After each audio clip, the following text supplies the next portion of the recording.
77वें गणतंत्र दिवस के अवसर पर मैं उत्तर प्रदेश के सभी नागरिकों को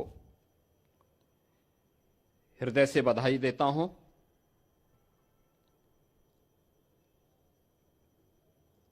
आज ही के दिन 1950 में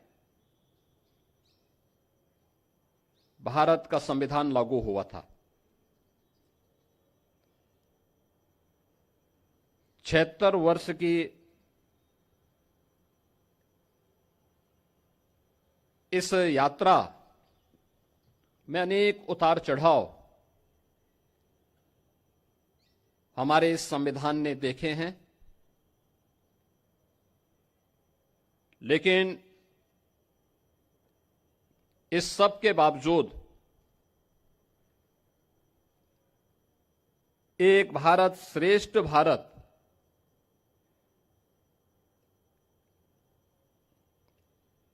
के अपने संकल्पों के अनुरूप उत्तर से दक्षिण तक,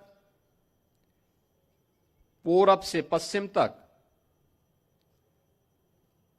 प्रत्येक भारतवासी के गौरव, भारत की एकात्मता और अखंडता के लक्ष्य को आगे बढ़ाते हुए आज हम सब एक नए भारत का दर्शन कर रहे हैं। इसमें हमारे संविधान की एक महत्वपूर्ण भूमिका है। मैं इस अवसर पर राष्ट्रपिता महात्मा गांधी, जिनके नेतृत्व में भारत के स्वाधीनता आंदोलन ने एक नई ऊंचाइयां प्राप्त की, उनकी स्मृतियों को नमन करता हूं।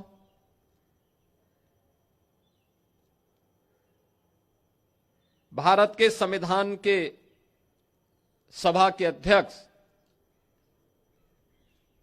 गणतंत्र भारत के प्रथम राष्ट्रपति डॉक्टर राजेंद्र प्रसाद जी, भारत के संविधान के शिल्पी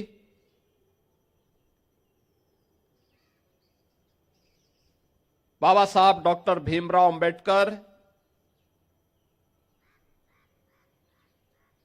वर्तमान भारत के शिल्पकार लौह पुरुष सरदार वल्लभ भाई पटेल, क्रांतिकारियों के सिरमौर नेताजी सुभाष चंद्र बोस समेत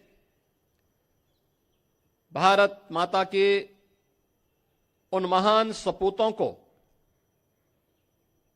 जिन्होंने देश की आजादी के लिए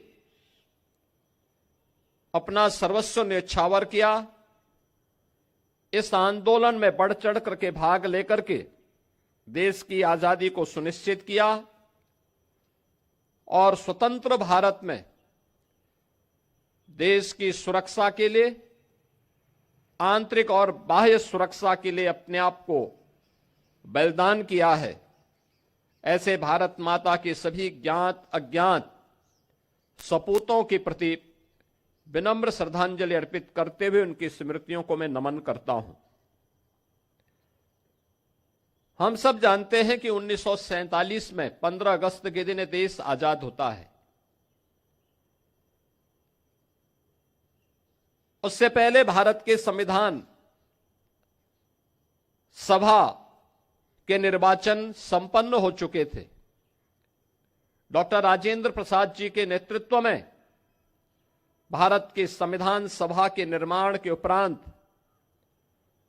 26 नवंबर 1949 को भारत ने अपने संविधान को अंगीकार किया।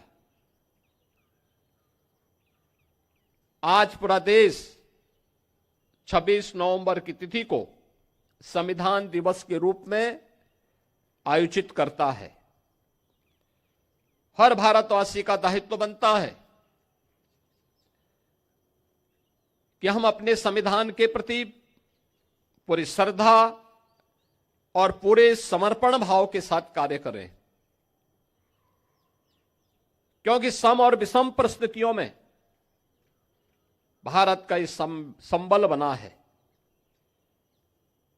भारत के संविधान की ये पंक्तियां कि हम भारत के लोग, हर भारतवासी के लिए एक नई प्रेरणा है कि भारत के संविधान का संरक्षक, असली संरक्षक अगर कोई है तो भारत का नागरिक है। उस भारत के नागरिक के प्रति हरेक संस्था को, हरेक नागरिक को,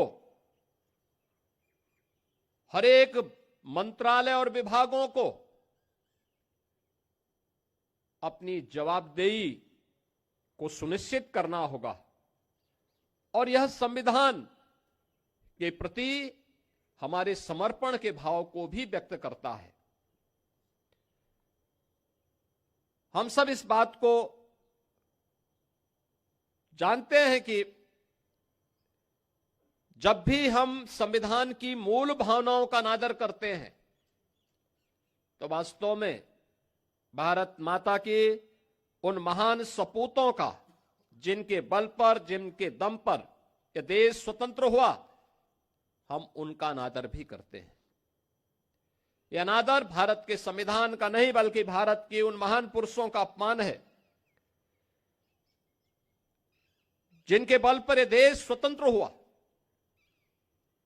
और इसलिए हर नागरिक का यह दायित्व बनता है कि वह संविधान के प्रति पूरी श्रद्धा और समर्पण भाव के साथ कार्य करें। यह हमारे लिए एक पवित्र दस्तावेज है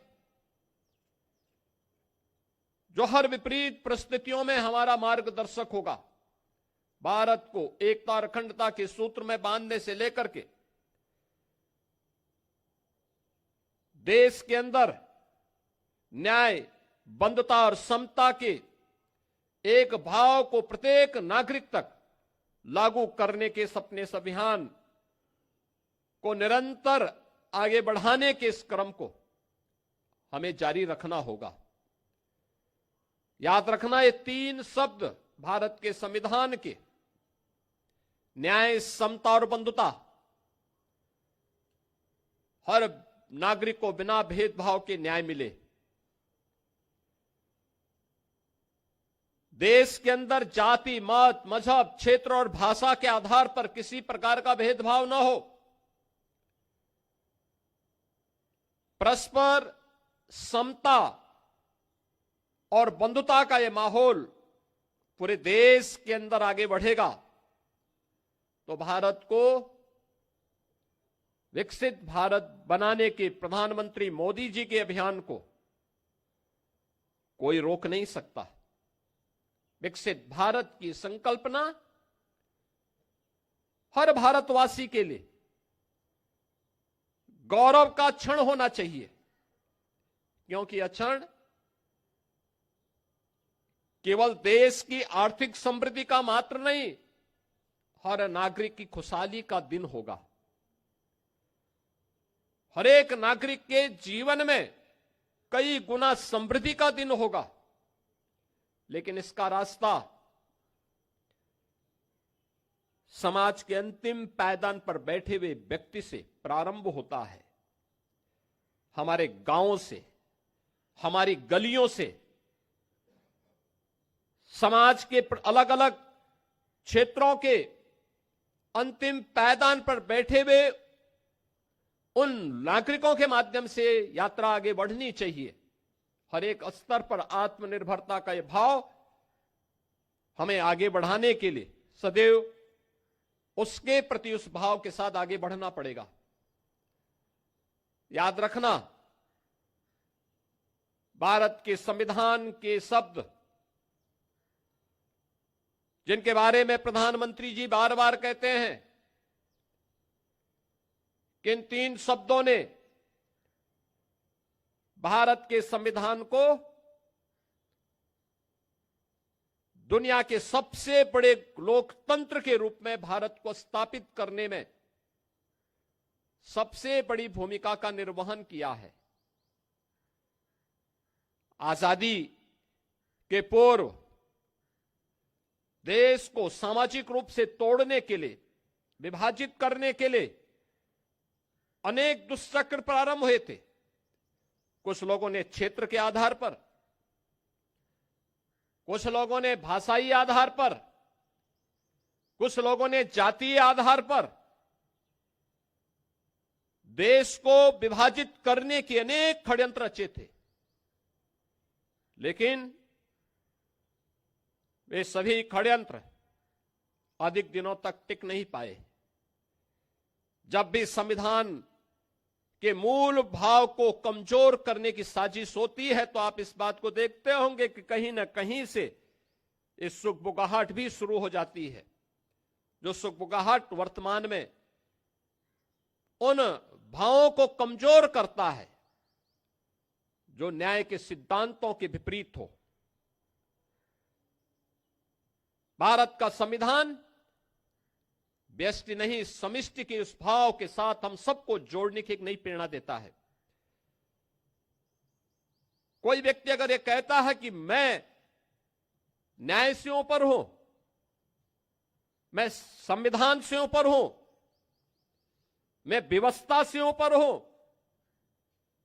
तो मुझे लगता है कि वह भारत की संविधान की अवमानना कर रहा है। अगर कोई व्यक्ति कहता है कि बनाई गई व्यवस्था पर मेरा विश्वास नहीं, जो मैं कहूंगा वही सब कुछ होगा, यह नहीं चल सकता। और आज का यह दिवस हम सबको भारत के इस महान संविधान के प्रति उस समर्पण भाव के साथ आगे बढ़ने, उन संकल्पों को आगे बढ़ाने की एक नई प्रेरणा का दिवस है। हम सब उत्तर प्रदेशवासी भारत के इस संविधान को सम्मान देते हुए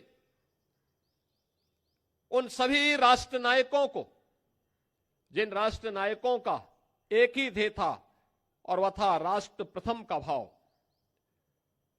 उस राष्ट्र प्रथम भाव का एक दस्तावेज भारत के संविधान के रूप में हम सबके सामने है। और यही वर्तमान के हमारे संकल्पों को, देश के संकल्पों को एक नई ऊंचाइयों तक आगे बढ़ाने में मददगार होगा।